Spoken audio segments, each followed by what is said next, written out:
Okay. So now we're going to go ahead and get started on the Roaring Twenties. Now you should have your notes out for the Roaring Twenties. Okay?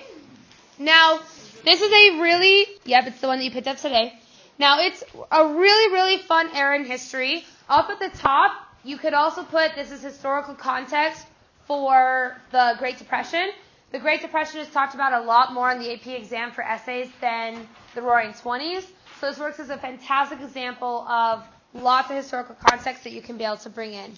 Now, we're going to start right after World War I, over in a certain country having the Bolshevik Revolution. Which country is that?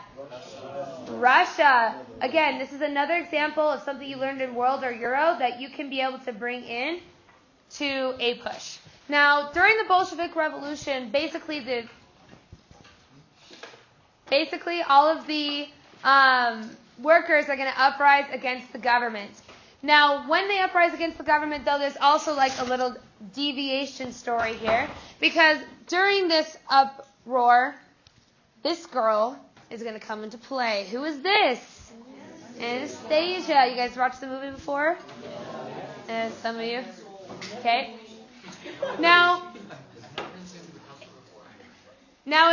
Anastasia she's not a princess, as they say, but she was the daughter of the ruler of Russia. Well, with the Bolshevik Revolution, these people are going to uprise against their government, and they're going to storm the Winter Palace, which is the opening scene in the movie. And once they storm the Winter Palace, they capture the family, the dad is killed, and the family is put under house arrest. Now, this is where it gets very sad. You see, while they're under house arrest for 9 months, the family, which all the ones that are shown here, ends up having what's called an extrajudicial killing, which is basically a lynching. A large group of men come in and they kill them all. When we talk about kill them, we're not talking about shooting them. We're talking about slitting their throats, stabbing them in the heart, and they die. They're all buried in a mass grave unmarked. Well, here's the thing. In the 40s, this lady named Anna comes into the picture, and she says she is Anastasia. And so the world goes crazy. She says that she's been living in hiding so she wouldn't get killed. She ends up dying. In the 90s, when we had DNA evidence, they compared her DNA and bones to that of the relatives of the Romanov family, and they determined that unless Anastasia was adopted, there's no way that this was Anastasia. However, Anastasia's body has never been found, and they've never DNA tested it. So we don't know for sure. So it's kind of like a mystery.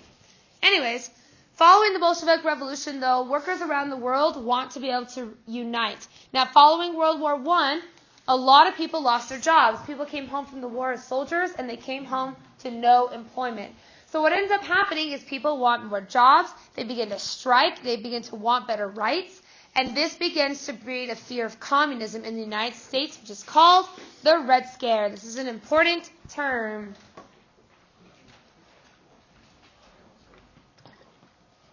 Now, next to the words the Red Scare. What? Star? Yes, star. Yeah, this is a 1-star term. Now, in terms of the Red Scare, I would circle the word communist, and I would especially circle the word nativism. This was fear of foreigners. We began to become exceedingly fearful of these people coming into our country and becoming communists. We did not like change. We did not like foreign people. We wanted to remain capitalist and American. Now, the Red Scare began to have this idea that basically if these people were going to come into our country, they were going to ruin everything, and they were going to destroy everything, and it was terrible, and it was awful, and we wanted to get rid of the communists. Now, part of the reason why this was because of fear of anarchy. Now, anarchy is when you portray your political opinions, but you base those political opinions, and you use violence to get them across. For instance, our second terrorist attack in the United States was called the Wall Street bombing. This was 1920, where basically communists, or supposed communists, went to Wall Street and they blew up buildings. This is why people feared communists as well, is because they didn't want this anarchy violence in America. Now, a great example, though, of the effects of this is through what's called the Sacco and Vanzetti case. And what's going to happen is that these two are going to be stuck in a trial that's going to make a huge difference to society in the 1920s. So if you will take your paper and flip it over. So this guy named Woody Guthrie wrote a song. And this Woody Guthrie song basically talks about what happened to Sacco and Vanzetti. So what I want you to do is I want you to read the song and then answer the questions in the bottom right-hand corner.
Remember, once you read the song, go ahead and answer the questions on the bottom right.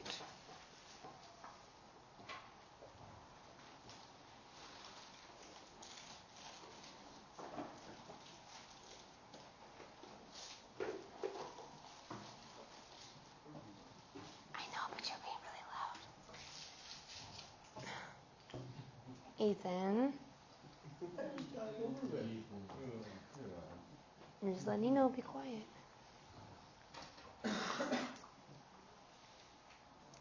Okay, you should be almost done. Can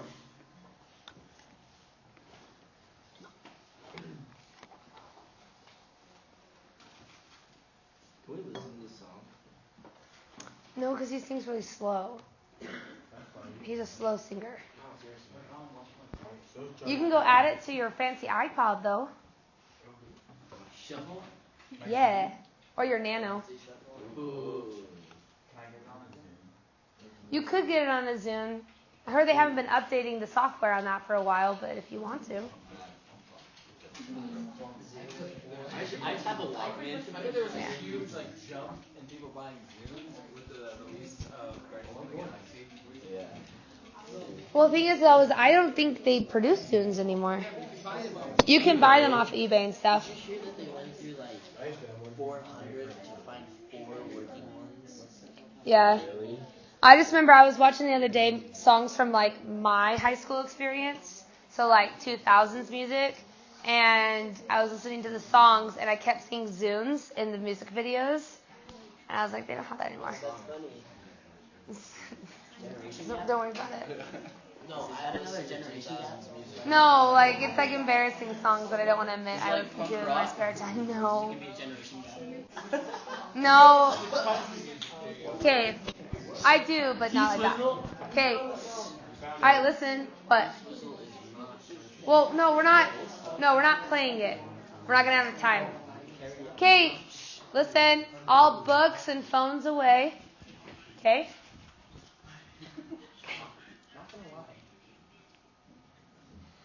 Thank you. All right, so first question. What country are Sacco and Vanzetti from? Italy. Now, you might say, but that's not Russia that we were just barely talking about. It's basically anything that was east of France was in fear of being communist. Now, who did Vanzetti tell to fight? Workers. The workers, right? That's how you know, when you were talking about the Red Scare, that's how you know it's the Red Scare compared to the 1950s, is because we're fearful of workers' uprising. Now, What was the crime that occurred? Robbery, but what happened after? Murder. So is a robbery gone bad? How did they die? The electric chair. And then who does he tell to fight every day? The workers, right? So they're supposed to stand up for their rights. Now, Sacco and Vanzetti, by the way, were two Italian immigrants, and they did not hide the fact that they were communists. They actually wrote communist writings. But when this event occurs, they get blamed for it, even though they were 1.5 miles away at the same time that this occurred. Now, if you read, though, the judge was pretty clean on putting them away, right? They're like, you guys are, you're anarchists, you're communists, we're going to put you away. And Sacco and Vanzetti become a great example of how our fear of communists ends up affecting everyday lives. Now, this brings us to what's called the quota system. This is a starred term.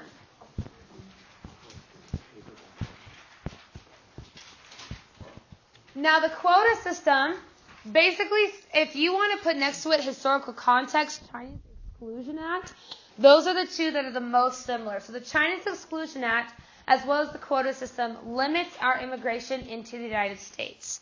Now, when we look at a picture like this, the left-hand political cartoon is the one that is the most commonly referenced one. Now, if you see, all the Europeans are going to come in, but they get stopped with what's called a quota.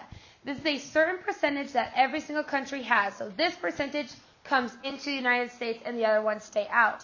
Now, this was around 3% up to 15% depending on the country. But we did not want these foreigners in. We did not want immigrants. We were fearful of communists coming in.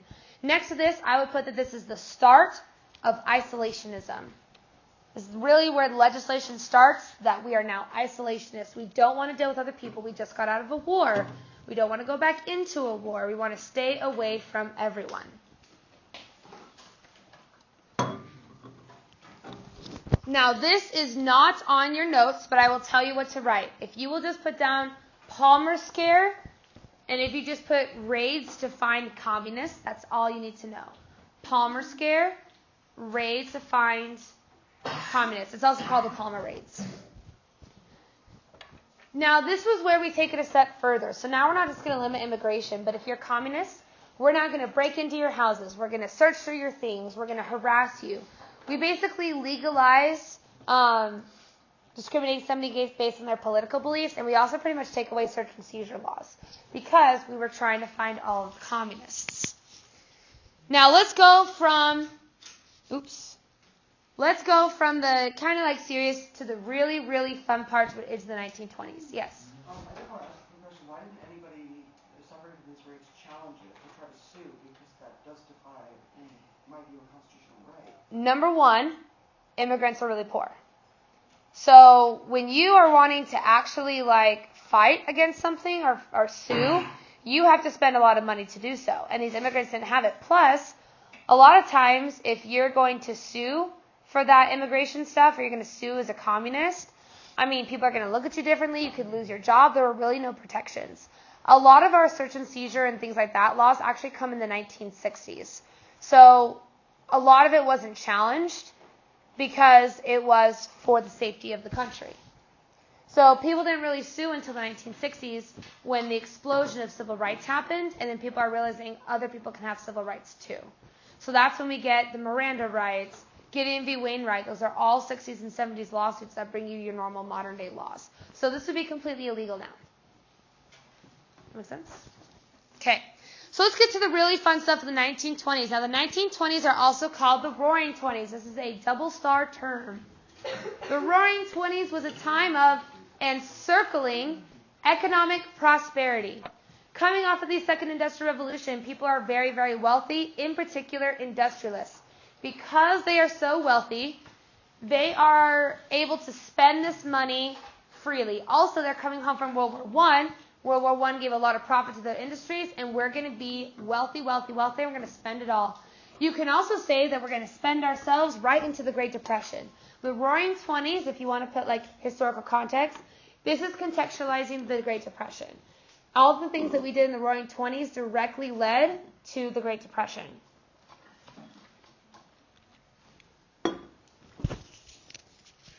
Now, One of the things that the terms that they're going to talk about why this Roaring Twenties has happened is Warren G. Harding is going to be campaigning. He eventually becomes your president, but he's campaigning for the presidency.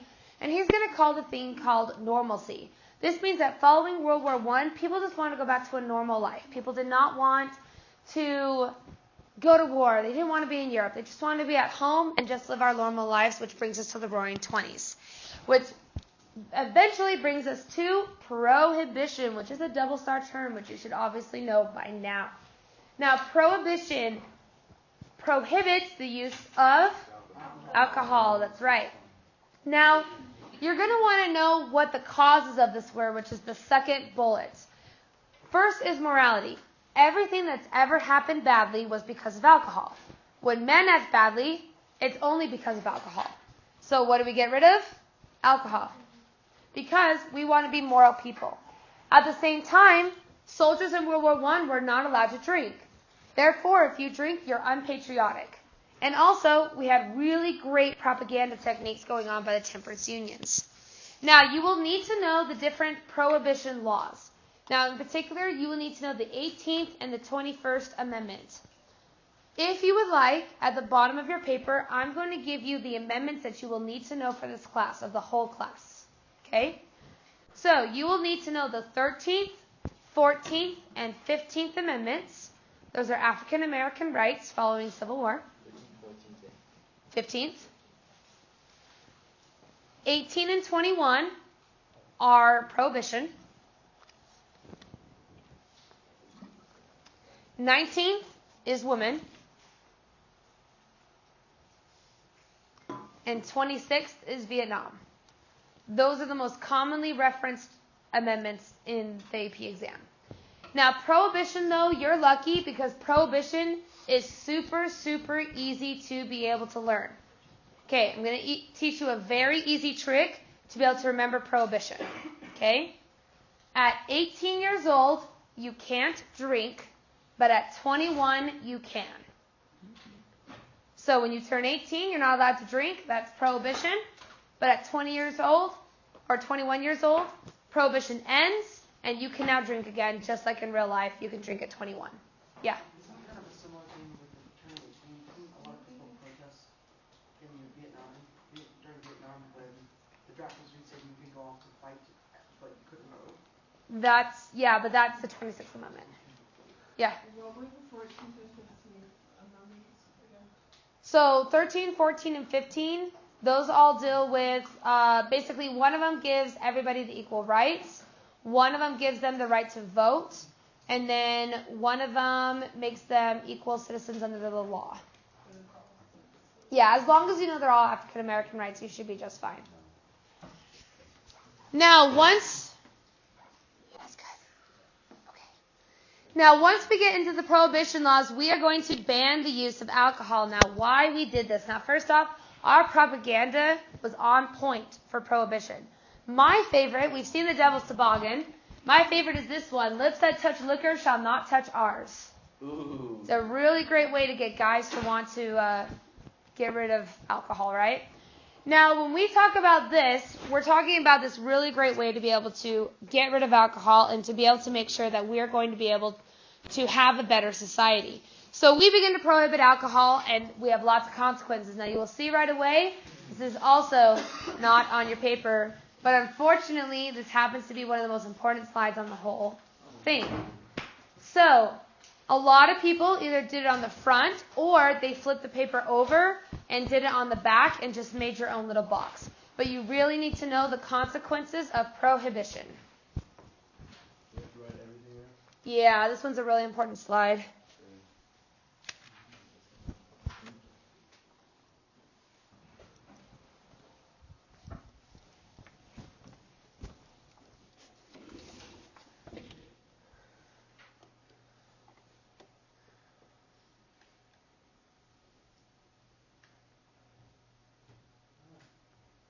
Do you notice anybody around you who is missing today?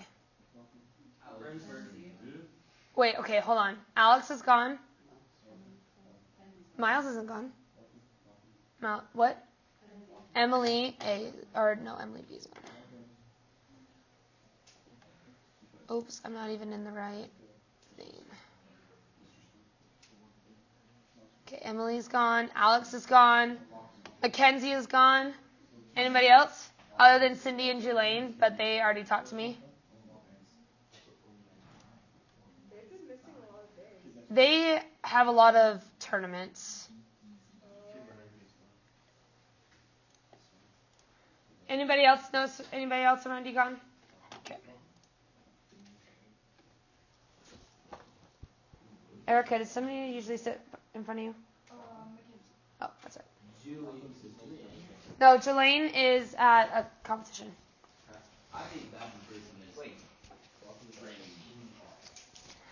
You think? Yeah. I will tell you though, I do have, while you're writing, I do have one bit of advice for you as a student, is when you're on social media, make sure that you are appropriate with your social media use. For example, one of you who did the whole daddy thing may have had a very bad swear word as part of your name. And you're lucky that I think you deleted your own comment, because by the time I got there it was gone. But you should not, it was an icky name. How should we get in trouble for that? You can, but you should be smart and not do it. Because when you are looking for a job, they can run a search for you, and if they find stuff like that, they can deny you a job. And you don't want something, it's like it always comes back to you, those tweets from like forever ago, and people start to hold you accountable from something that happened 8 years ago. You don't want that to happen. So like there was a guy that was one of Trump's big aides, and he like was 22 years old. Oh no, it was Mitt Romney's aides. And he was really successful, made a ton of money. And then somebody found his tweets from back in 2007, and when he was like 18 years old, and they were so bad that he got fired and lost everything. So, yes, that's why you have to be careful. Okay, so let's talk about Prohibition and why Prohibition was so bad. You should know that Prohibition was an absolute failure. It was absolutely horrible, and it didn't work out very well at all. Now, how these worked is the first thing is called a speakeasy. A speakeasy was basically an illegal bar. So pretty much you were able to go to speakeasy. It was one of those things where like you go in, you knock on the door 3 times, they open up the little thing and say password, and you give them the password and you walk in. That was what a speakeasy is. Now in terms of comparing the numbers, before Prohibition, there was 15,000 bars in New York City. Within 3 years after Prohibition began, that number jumps to 33,000 bars. So when we talk about whether or not Prohibition was a success or a failure, it was a total failure. I mean, this thing was awful. It didn't really do anything to stop alcohol drinking. It actually increased it. Now, then that brings us to what's called moonshine. Now, there's certain life lessons that you should learn in this class. And one of them is don't, no matter what, drink moonshine. Okay? Now, first off, it's illegal. So you're not just drinking alcohol, but you're also doing something illegal because you can't have moonshine in the state of Utah. Yes. Now, additionally, though, let me explain why moonshine is so bad. Now, moonshine is homemade alcohol. And if you don't know anything about the creation of alcohol, alcohol has to ferment. So what they'll do is they'll take, like, these canisters, which in breweries are, like, giant canisters. They basically add a bunch of ingredients. In particular, corn is in moonshine. And they also add yeast. It ferments, which basically makes it die inside, which creates the alcohol. Now, the problem is that with Prohibition, all this was illegal. So, what are you going to do when you have to make alcohol? Well, they figured out that if you take a car and you clean out all of the machinery with water, you can use it to make moonshine. But do you see why that might be dangerous, to use an old car to make something you're drinking? It's really not good. So what happens is people begin to get lead poisoning, they begin to go blind, and then eventually die. Now, another thing about, no, not awesome. Now, another thing about moonshine as well, about why moonshine is so terrible, is that moonshine is also extremely alcoholic. Let me explain why. In Utah, your alcohol only is 3.4% alcohol. That means that that's the only amount of alcohol that you can have in legally drunken alcohol. Moonshine on average is 62% alcohol. And additionally, if you make it wrong, it can max out at 100% alcohol. Hand sanitizer. Worse than hand sanitizer. So imagine if you took like your like liver and your throat and you put it in like hydrochloric acid and you let it burn. That's basically what moonshine is. So for example, I was watching a show the other day of some kids who were 16 and they made moonshine. And they basically made these like moonshine cherries, which is where they put cherries in the moonshine so it soaks it up so that you don't think that they're drinking, but they actually are. They had one of those cherries, and the alcohol level, their blood alcohol, boosted up to about 26.2 or like 0.262 alcohol level. And then this is where it gets sad. They were driving an ATV and they rammed into a dog and they almost killed the dog and they totaled it and the guy broke both his legs. And they were both at 16 charged with felonies. And part of the reason why is because the moonshine that they thought they were drinking had like 80% alcohol in it. And it was so heavily concentrated that it was really, really dangerous and they almost died. Yeah. Did the dog die? The dog did not, but it did gain about $3,000 worth of vet bills that the kid now has to pay. He broke both of his legs and he punctured his stomach. But he did survive. I watched it on a show. And it was perfect because I was just teaching U.S. core moonshine. Did they hit the dog and total the ATV or total the ATV? They actually hit the dog and did not stop, so it was also a hit and run. And then as they went down the road, they went about 60 miles an hour on it, on a dirt road out in the mountains, and they flipped it. No, it's a little dog. Yeah, it's a real story. Now, in terms of moonshine, how can you possibly get away with the creation of moonshine? Well, people would go out into the backwoods, kind of similar to like illegal marijuana grows now, and they would make this moonshine where nobody could find them. Well, you have to hide your tracks, right? So what they would do is they would take basically little blocks of wood and they would put it on their shoes and it would make it look like cows. So when they were going out to their moonshine distilleries, they would just look like cows walking through the forest and they would be able to go and they would make their moonshine. Well, it's smart, but it's bad and you should never do this stuff. Yes. Which brings us to the bootleggers. Now, bootleggers were illegally transporting alcohol. Originally, the reason they were called bootleggers is because they would actually put the alcohol into their boots and cover it with their pants. But eventually, it was so sophisticated, similar to our drug trade today, where they would like transport corn and hide alcohol underneath it. They would stuff pillows with it. I mean, bootlegging was a really big business in order to transport this alcohol from typically the Caribbean to the United States. Which brings us to the fun stuff, which is organized crime. Now, when we talk about organized crime, though, we have to talk about the fact that, first off, it's really bad. Don't go and join organized crime. It's very dangerous for you. Okay? Now, the two types of organized crime are the mob and the mafia. Now, the mob is organized crime in general. The big difference between the mob and the mafia is that the mafia is specific to one location, which means you must have heritage from Sicily, Italy. That's the only way you can be in the mafia. So yesterday we had some kids be like, Miss Ray, how do we join the mafia? One, don't do it. And two, you have to be from Sicily or you have to marry somebody from Sicily who's already in the family. So it's very, very difficult to join. Now, when we talk about the severity, though, of the mafia, yeah. What about so in TV shows, and I'm pretty sure most of them are, what about the Chinese triads? So those are different. So actually the Chinese triads are not considered the mafia. They are a mob. They're a gang. So it's the same reason as, and I'm, of course, forgetting it, but the Latino gang in Ogden. So that's not, that's an organized crime. It's a mob. Yeah. What about the Jets and the Sharks? Like the football team? No. Oh, I'm sorry. I thought you meant the New York Jets.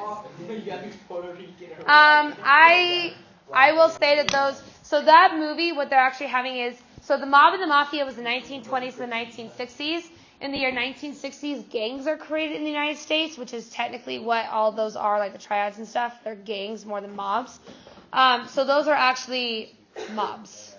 Or gangs, sorry. They're gangs rather than mobs.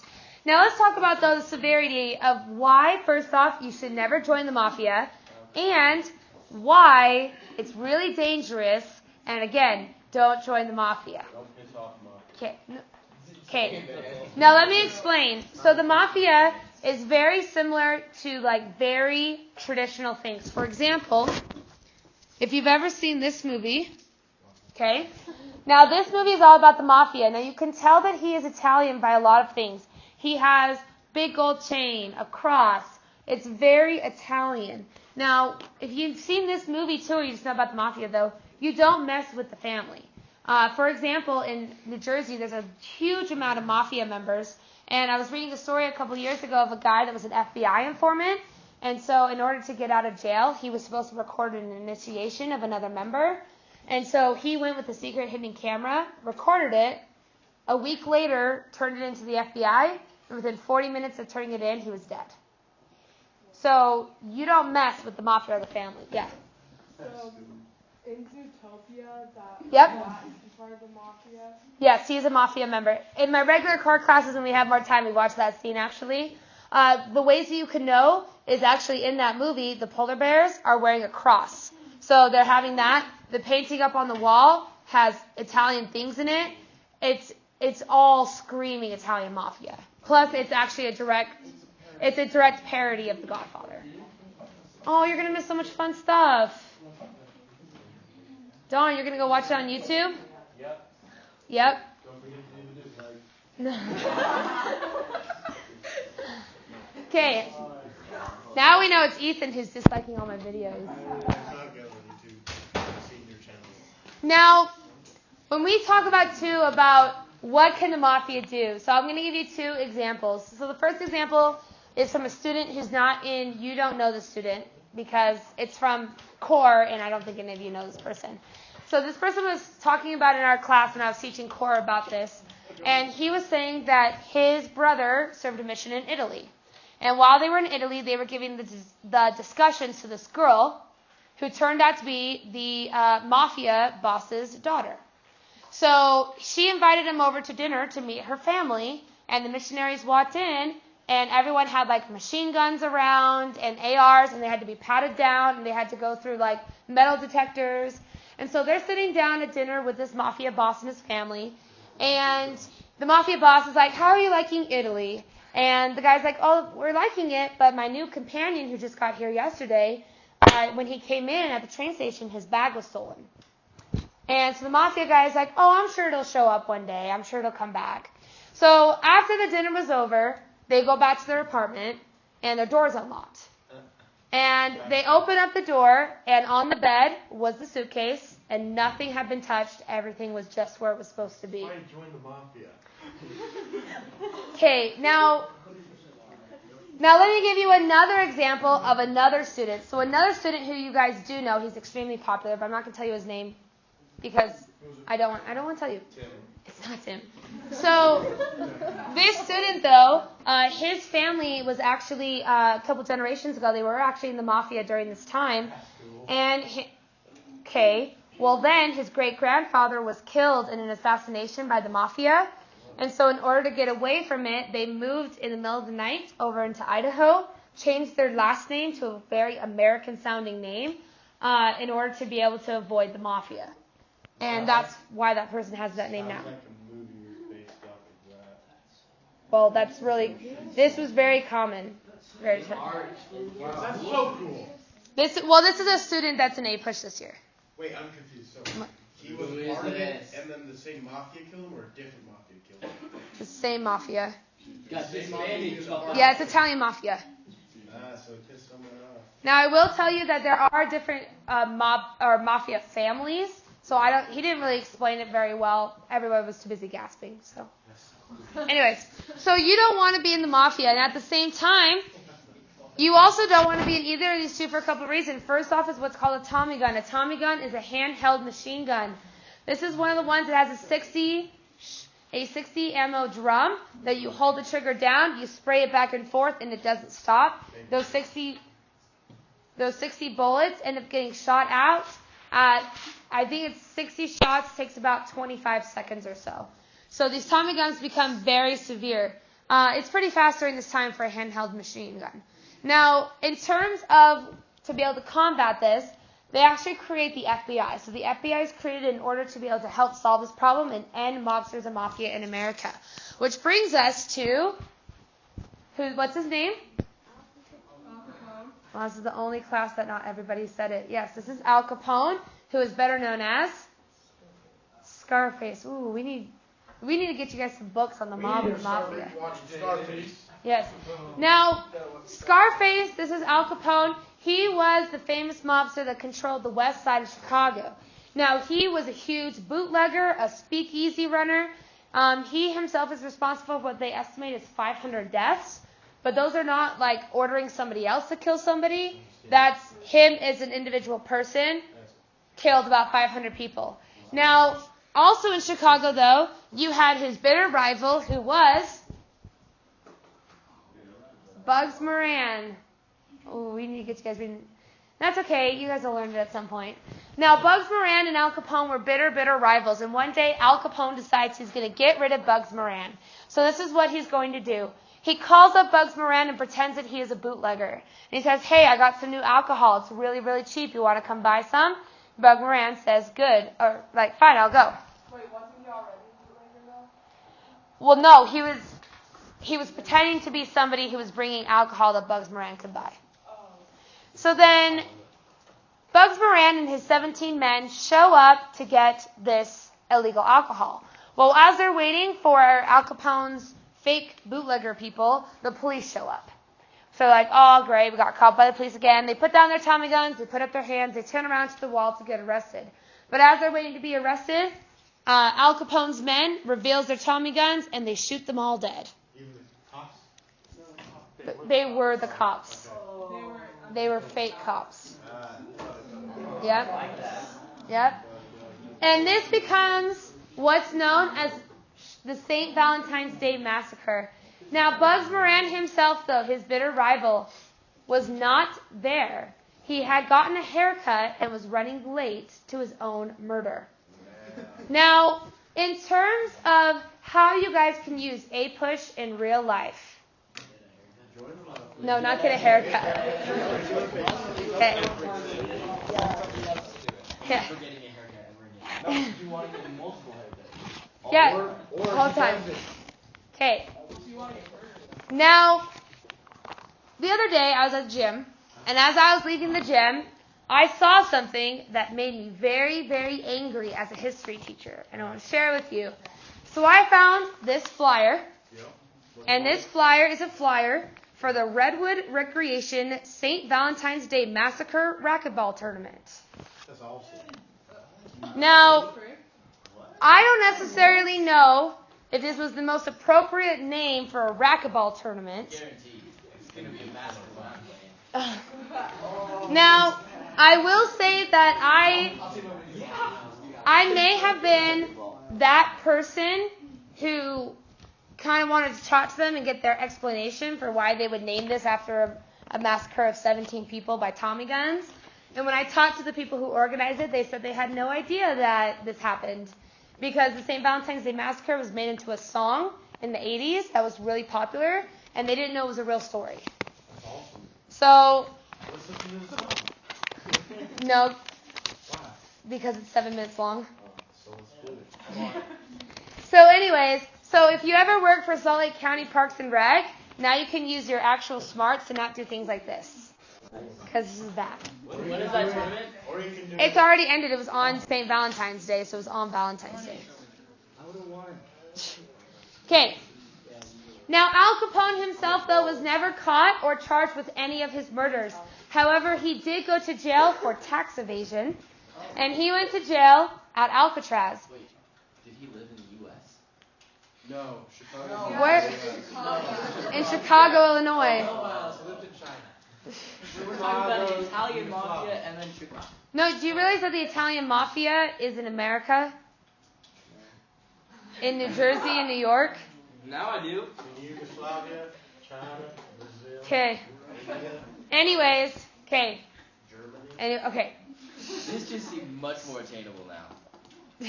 No. Please don't go and join the mafia. I had 2 people I know that went and married into the mafia. I wouldn't do that. Who are they? Oh, well, they don't communicate anymore because I'm not allowed to have Facebook. They knew they did it because they wanted to marry into the mafia. It sounded cool to them. So they met somebody in the mafia and they married him. And now, I don't know if they're dead or not. I haven't heard from them. They're not allowed to use Facebook, so it's part of their thing. Now, at Alcatraz, though, is that Alcatraz becomes known, it was originally a World War I armory, but it then becomes known as the place that's going to house all the biggest, baddest criminals. When, in theory, you shouldn't be able to escape this because it's an island, these three are going to try to prove that wrong. Now, two of them were there for attempted murder. One of them was there for robbery. And they are going to plan the famous escape of the escape from Alcatraz. If you've ever seen the movie The Rock, that is based on this. Now, what happens is that three guys work in the barber shop. And so they collect hair, and they make these like paper mache heads to make it seem like they were asleep. Then, using spoons that they had stolen from the cafeteria, they carved out part of their wall and made a hole so they could escape into the piping and escape off of Alcatraz. And so, the night of the escape, they're going to try to escape, and they're going to go float across in a raft across San Francisco Bay. Now, the goal of this was to be able to go across. This is Alcatraz right here. They would go across underneath the Golden Gate Bridge and then eventually land over here was the goal. If anything, they probably would have escaped over here instead because of the current systems. Now, look at the heads real quick. You're going to notice a problem. What is it? They're so realistic. Okay, how many guys did we just see in the photos? 3. How many heads are there? 4.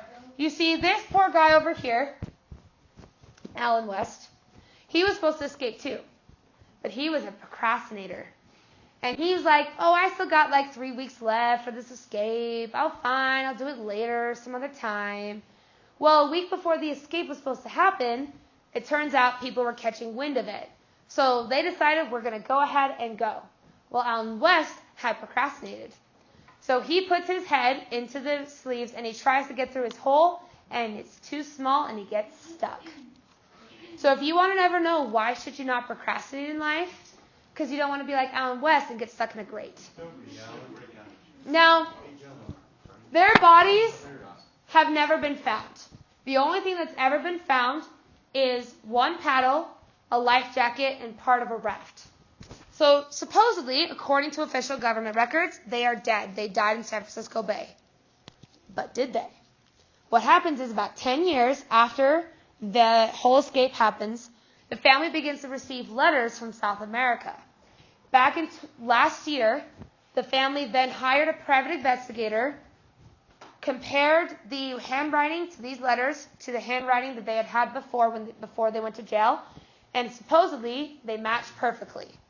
So according to the family, they escaped to South America. The letters did stop back in 2009, so they think that they have now died for sure. But whether or not they escaped is up to you. Now, if you ever go to San Francisco, by the way, highly suggest going to Alcatraz. It's literally like one of the best experiences ever. It's such a good historical site. So I would highly suggest it. Okay, so moving off of all of these, we're going to end Prohibition with what amendment? The 21st Amendment. And we're going to have a ball and good time and start drinking alcohol again. One thing that the other class pointed out was this lady right here. He's really excited to have the end of Prohibition occur. She's pretty excited. And now Prohibition is going to end. Now, we go for something really exciting to something that's kind of like wah-wah just a little bit. But this is actually a starred term because the AP exam loves to talk about the Teapot Dome scandal. So the Teapot Dome scandal is when Harding is still the president, they have to decide where the military reserves of oil are going to be.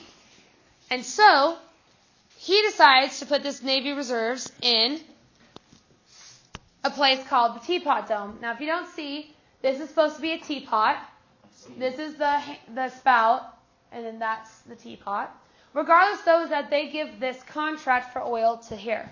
Well, the problem is that it turns out the Secretary of the Interior was getting kickbacks from this project, he and his friends. So it was basically like a modern-day spoil system.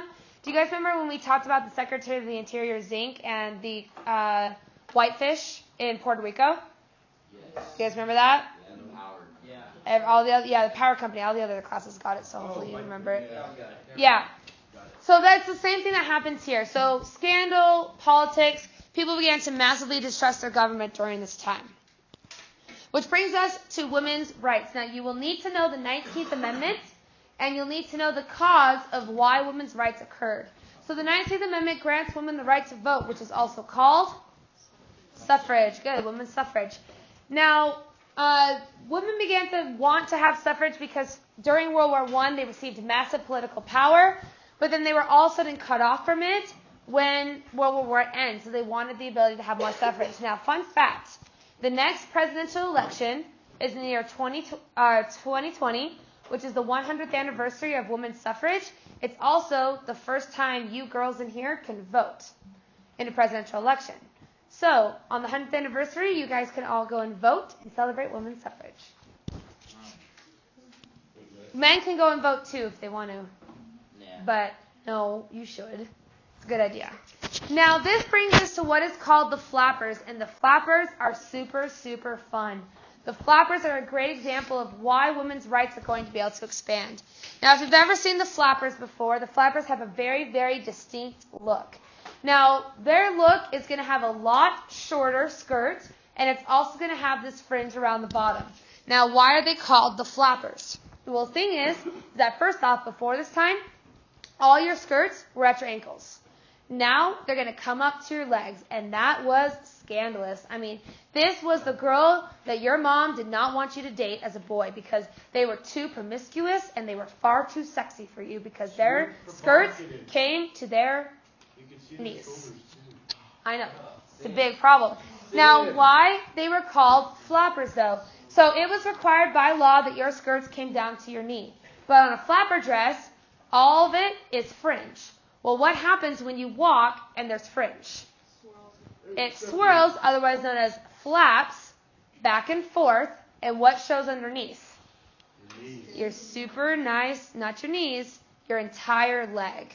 So this flappers, the fringe came from right here, and all of a sudden, all the women's legs were out and about, and it was so scandalous. And if you had a daughter that was a flapper, I mean, people would literally, their parents would show up at their door, give them a Bible and a cross, and say, like, you need Jesus because you are so inappropriate now. Because it was so needed, because this right here was scandal.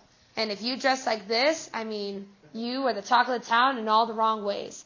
Now, why dancing became so popular, this is, by the way, why Mowgli's on there dancing, is because dancing, 2020s. Anyways, so why dancing became so popular, specifically with the world of Charleston, is that when you're dancing and you're kicking your legs, what happens to your skirt?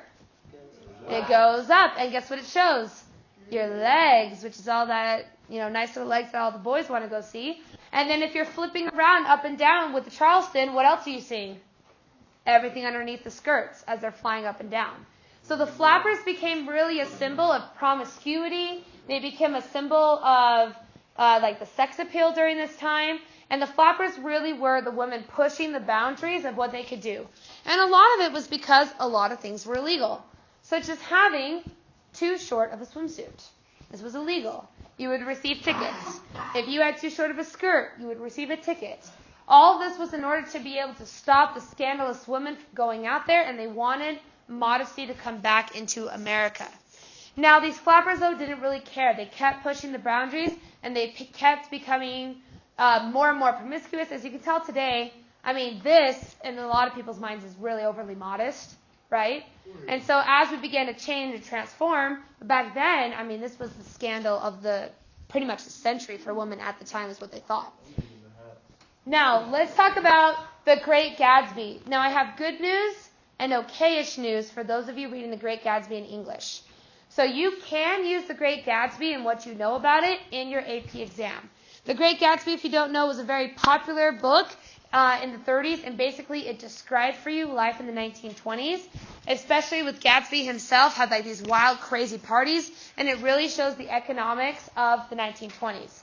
However, you can't write an English essay. So some of you are going to want to write like a paragraph and a half about the imagery of the green light and the eyes on the wall. That's not what they're looking for. They're looking for history. Makes sense? No, I know. Bummer. Huh, Lachlan? Yeah? He's up. Yeah? He's up. Either Okay, now let's bring us to the radio. Now, in order to be able to understand how impactful the radio is, we are going to do a little activity. So here's what's going to happen.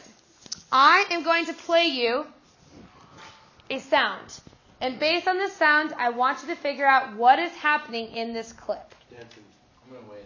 They haven't seen it yet. Okay.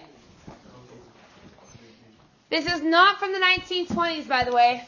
Guys rolling. It's cars being shuffled. Shovel? Shuffled. Oh.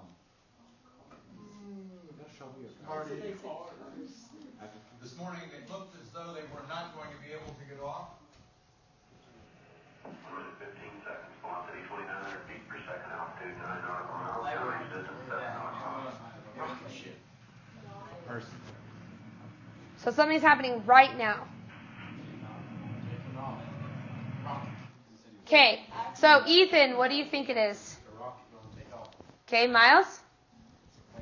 A plane? Anybody else? Moon landing, maybe. Space Shuttle Challenger. It is. Okay.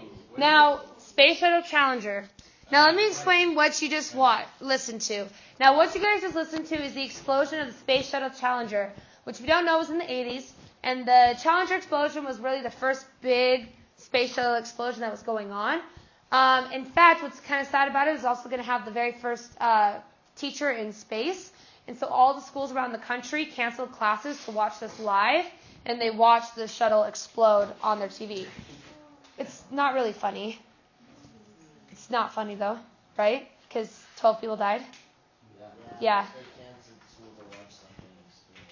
Well, I truly don't think that they canceled school to watch something explode. Because when I was in school, we turned on the Twin Towers on 9/11, and I highly doubt that they expected those to fall while we watched it live on TV. So I highly doubt that they did that. Now, we're going to watch the actual Space Shuttle Challenger explosion, but I want you to think as we're watching this, what are they doing when this is occurring? Or, like, how are the announcers showing you what's going on?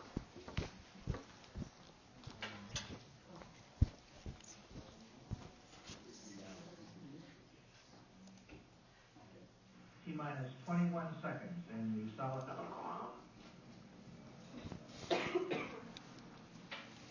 So the 25th Space Shuttle mission is now on the way after more delays than NASA cares to count. This morning it looked as though they were not going to be able to get off. 115 seconds. Velocity 2,900 feet per second. Altitude 9 nautical miles. Range distance 7 nautical miles. Now, did they really tell you what was going on, the announcers?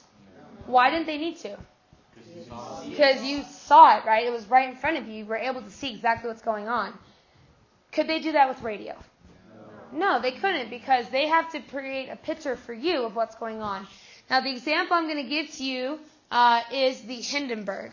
Now, with the Hindenburg explosion, this was broadcast live on the radio. So what you guys are going to see is you're going to see the video of the Hindenburg explosion, and then you're also going to hear the announcer describing it on the radio. And I want you to think, how is this different? Now, I will warn you, since apparently we already had a problem with people laughing in the last one, is that some students find this video funny, and it's really not.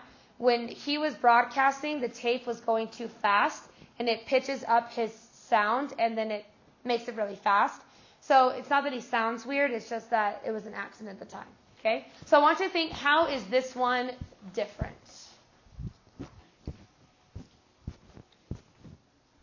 The back orders of the ship are just holding it just enough to keep it from...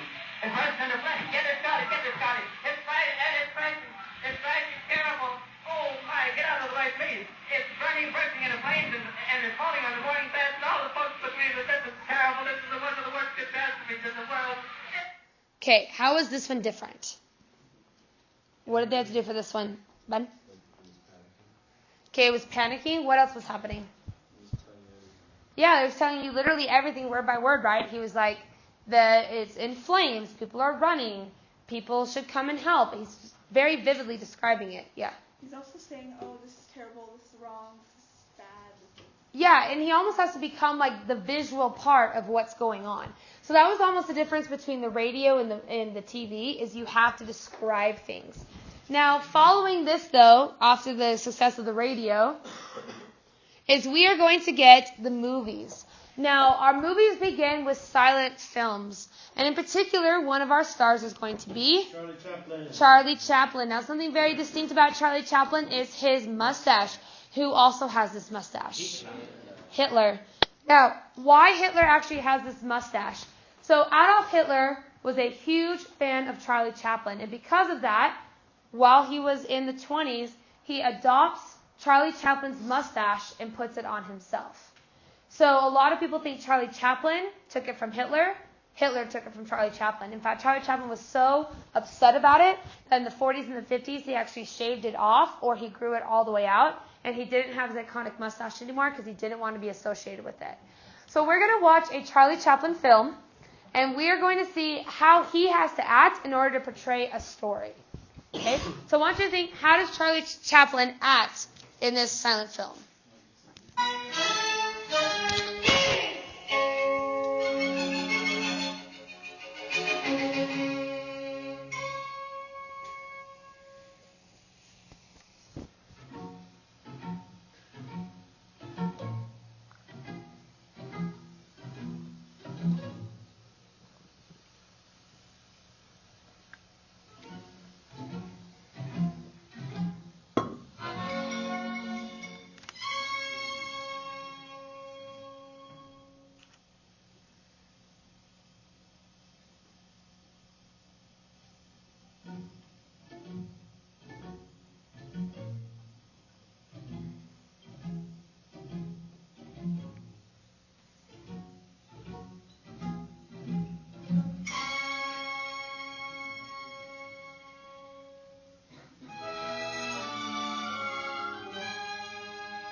Okay, so how did Charlie Chaplin act in this film in order to be able to get the point across?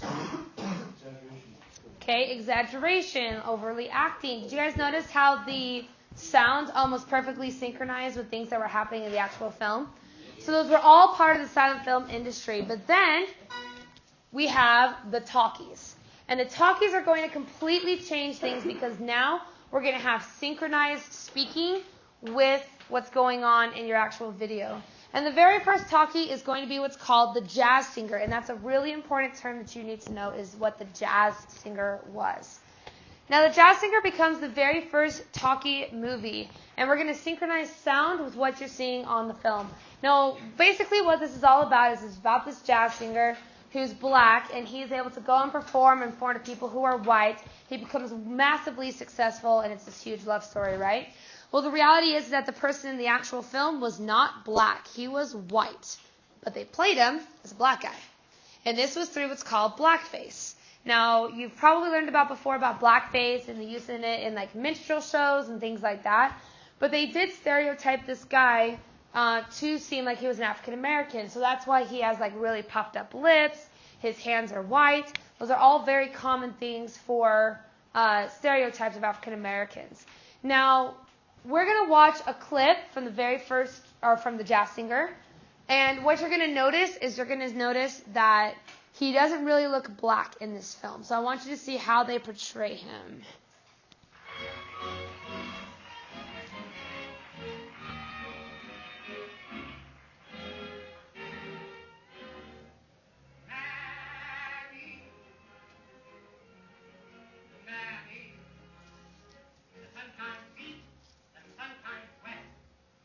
So do you guys see how he looks in this? So he has like white stuff around his eyes. His lips are really puffed up. And why would they do this instead of having him as black? Well, just because you have a black person in the film doesn't mean that you would really want an African American there, right? Because of all the discrimination that we have. And so instead, what they're going to do is they're going to have white actors play black actors. And again, that's the same thing of all the segregation and discrimination going on during this time. Now, if you've ever seen the show Singing in the Rain is a great example, though, of how the talkies also changed. If you've ever seen in the movie, you have the star, who's Lena Lamont, and she was a huge silent film star, very, very famous. However, in the movie, she can't talk, and it's this transition between the silent films into the talkies. And she has like a really shrill voice, and she can't pull it off. And so what they end up doing is they ended up basically replacing her with this other girl in order to be able to kind of like lip sync everything going on in the movie. And the reality was that silent film stars could not survive. I mean, a lot of them had bad voices, they couldn't sing, and so they had to have something new. And so it really transformed the music industry and the entertainment industry during this time. Now, another example, though, is Steamboat Willie, which becomes the very first synchronized animated film. Now, Steamboat Willie was not the first time that Mickey Mouse made it into a cartoon. Does anybody know what the first one was? Plain Crazy, which he was actually known as what in this movie? It's Mortimer Mouse. So it was Mortimer Mouse during Plain Crazy. It switched before they did the whole Steamboat Willie. But again, entertainment industry massively rising during this time. Now, let's bring up, though, about celebrities. Why do we care so much about these celebrities who we're probably never going to meet, but we are obsessed with them? Well, it all becomes in the 1920s with what's called the rise of the celebrity. Basically, this was going to be where celebrities were now going to be huge and influential in American society. Now, our first example is of Babe Ruth. Babe Ruth is also nicknamed Colossus of Clout. the Great Bambino, whoever said it over here. Good job. No, Anna Leo was right. I was right, too. Have you ever seen Okay. Everyone has seen Sandlot, and it's always... And it also, in that movie, is referenced as the Great Bambino. True. Anyways, so Babe Ruth becomes a massive, massive celebrity. He ends up becoming a huge-time baseball player.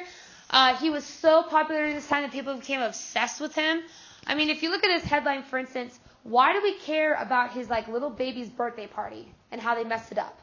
Why does anybody care about that? Well, we have this rise of celebrities and TV and film, or not TV, sorry, film, that ends up bringing this rise. Now, when he dies, 14,000 people attend his funeral at Yankee Stadium. They named a candy bar after him, which is the Baby Ruth candy bar. And also, if you want another Disney fun fact, so Disney wanted to be able to figure out his trash can, so he bought a box of Baby Ruth candy bars. He ate one, and then would drop the wrapper, and then walk as he ate the next one and dropped the wrapper, and that's how they were able to figure out the distance between trash cans at Disneyland and Disney World. So you can thank Babe Ruth. Wow. Yeah. Is that real? No, it's 100% real. It's a real story. Did they just tell him to eat it and then drop it, or like? Well, I'm sure he told himself. Because he was the one doing it. Oh. Yeah, there's actually whole books on the art of the trash can at Disney, because it's actually very fascinating. But it's not for this class. Anyways, but another celebrity, though, who may not have had such a wonderful ending is a guy named Charles Lindbergh. He's going to be the very first person to fly solo across the Atlantic. Now, unfortunately, with this massive fame becomes massive tragedy. You see, he had a son. And one night, while his son was asleep, his wife went to go check on their son, and his son was gone. It was like one of the movies where like the window is open to the fire escape, and the curtains are like blowing the breeze, and their kid was kidnapped. Now, when their kid was kidnapped, I mean, it went huge. It was all across the United States. And the day after the boy was kidnapped, a ransom note came up at the Lindbergh's house. And basically it said this: if you give us the today's equivalent of approximately $17 million in cash, we will give you back your baby. So Charles Lindbergh gets a bunch of cash together into a little briefcase, walks up to a park, drops it off, walks away. Nobody comes and gets the case. The police leave for the night, and the case is now gone, and the baby never comes back. 1 month later, they found the baby's body in a ditch. And what they've realized is that the baby never left the house alive. What had happened was that kidnappers had grabbed the baby, and as they were getting out of the windowsill, they dropped the baby, and the baby died. So all of this money and all this ransom stuff when the baby was dead the entire time. Now, the money has never been found. The kidnappers have never been found. They did, basically what happened was because they were so famous, the paparazzi, when they found out that Charles Lindbergh's home had been, like, the baby kidnapped, they actually broke into his home and, like, stormed it and were taking pictures of everything and taking artifacts from the boy's room for their newspapers, and they ruined all evidence that was in the room.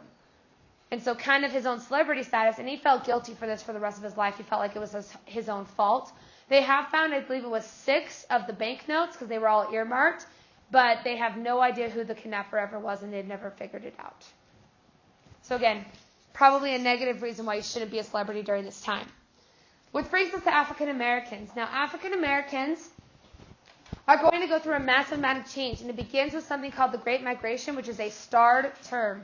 The Great Migration was an LEQ just a couple of years ago. So the Great Migration was the transition from African Americans from the south to the north. So in particular, they start down here in where the plantations were, and they're going to begin north, especially, you might want to know this, to Chicago and New York. Now they're going to move north to these two places because that's where the money is, that's where the industry is. So they massively move north in these massive amounts of people in order to be able to make a new life and have more money. Now, in particular, if you ever go to New York City, you can go to the Bronx or the Queens or whatever it could be, and you'll see that the vast majority of it is African American, and it becomes from this time period of them moving north. And this was a massive transition for African Americans during this time. Now, additionally, this breeds what's known as the Harlem Renaissance, which is a starred term as well. In fact, it's a double-starred term. Double star. Now, the Harlem Renaissance is very important. Basically, this was the cultural, economic, and social explosion of African Americans. This is where black culture really transformed, was during the Harlem Renaissance. Now, the Harlem Renaissance occurs in Harlem, New York. And again, it's mostly because of that transition from the south to the north from the Great Migration. So the Great Migration is a historical context and a cause of the Harlem Renaissance. That would be really good for an essay. Now, this massive explosion in Harlem brings a lot of arts and a lot of culture. Now, normally, when you're an artist and you're black and you're at a club, you're the bartender, you're the janitor. Now, you're front center stage. Now, one of these examples that comes through the jazz age and the explosion of jazz throughout the United States. And one very famous jazz musician is this guy, who is Louis Armstrong. And what is his most famous of all of his songs? What a Wonderful World. Was that what you were going to say? Yeah. So What a Wonderful World. So to be able to learn a little bit about jazz. We're going to listen to part of What a Wonderful World. It's like 6 minutes. And he sings really slow. We'll listen to the first little part. Okay.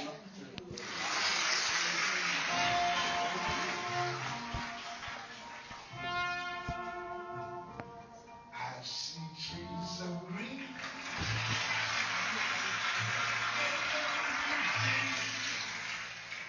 I see them blue for me and you. And I think to myself,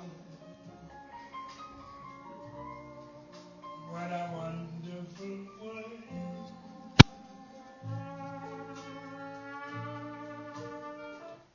Now, he's really good live, right? I mean, it almost sounds exactly what you would hear on the CD. Now, Louis Armstrong, you can see in the background, you heard him singing, you heard the jazz music in the background. That all comes from this time period. Also, if you want to know a little Miss Ray fun fact, this was also my wedding song. So this has very special meaning to me. And apparently, it's also some kid in 3A's parents' wedding song. So, it's going to be your wedding song. Typically, you have to talk to the other person about that first. Okay. Anyways, so the other person that comes from this time period is Langston Hughes. Now, Langston Hughes is a very, very famous poet. And he is going to really breed the idea of writing poetry about the plight of African Americans. So, I thought I had it on here. You don't have it? I have it on my core one, but yes, that's one of his poems. Nice, Ethan. Now, Langston Hughes, becomes a very, very famous poet, and what's really cool about Langston Hughes is he is also the starting point of the hip-hop and the rap movement of the 90s. So what happens is that basically his poetry, where he talks about African Americans in poverty, being deemed as criminals, unfair treatment by officers, all of that leads into the 90s with the hip-hop and rap movement, and Tupac specifically said that Langston Hughes was his major inspiration for the rap music that he created. Now, we bring this to a guy named Marcus Garvey, and Marcus Garvey is going to create what's called the Back to Africa movement. That is an important term to know, is the Back to Africa movement. Basically, he is the radical African American. He is going to say that in order for African Americans to truly receive their rights back, they must go back to Africa. Now, Marcus Garvey, basically, he said that everybody who's been living in America at this time, that's African American, should all transport themselves back to Africa in order to go back to their homeland. They said that everybody needs to go back to where they came from because that's where we truly had the most rights. Now, this ends up breeding what's known as the Black Power movement, is what it transforms into, is the idea of especially rights, ready, Lachlan, for African Americans in this country. Eventually, the Black Power movement also transforms into the beliefs of this guy who is Malcolm X. And Malcolm X helps form the Black Panther Party. Now, the Black Panther Party, which we'll talk about all in the 60s, really had this idea of black power. And black power especially becomes famous during the Olympics in the 80s. I believe it was 88 when this happened. Basically what happened is that T's to African Americans were track stars. No, I remember what it was. It was in the 90s because it was right after the LA riots. And what happened is that they won.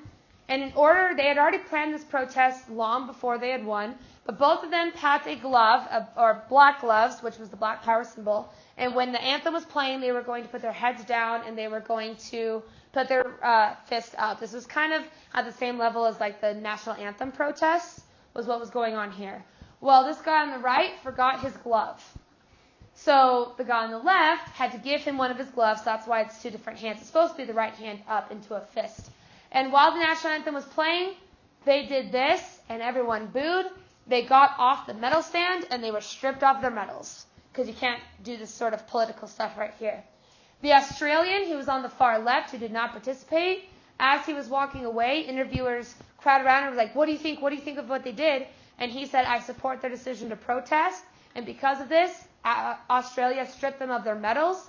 They also were never, or he was never allowed to compete in track again for the country of Australia. because this was far too political for the Olympics during that time. Makes sense? Okay. Let me see what's next. Okay, now we end all the African Americans with the rise of the Ku Klux Klan or the KKK. This, if you want to put next to it, this is where like our modern version of the KKK. When you think of the KKK, it's actually from this time period, not after the Civil War. So the KKK was based on Christian beliefs, which is what I would circle. They believed in lynchings. Yes? If they believed in Christian beliefs, why did they burn a holy symbol of the Christian religion? Because they were showing Christianity. So I actually have a picture of that right here.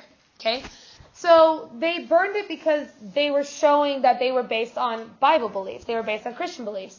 So their claim was that in the Bible, and according to the Bible, African Americans were a plague on the earth, or black people were a plague on the earth. So they were simply doing their Christian duty by getting rid of African Americans. Now the KKK as well, this is where they get to like the massively violent protests. They begin the massive lynchings. In the 1920s, for instance, they raided a city in Florida and killed 90% of the African Americans in that city. This is where we get our modern version of the KKK. Now, important, not all Christians are the KKK, just like not all Muslims are terrorists, okay? So in this case scenario, while it is a small set, it's obviously not the wider majority at the time. Okay, so we're going to go ahead and stop there.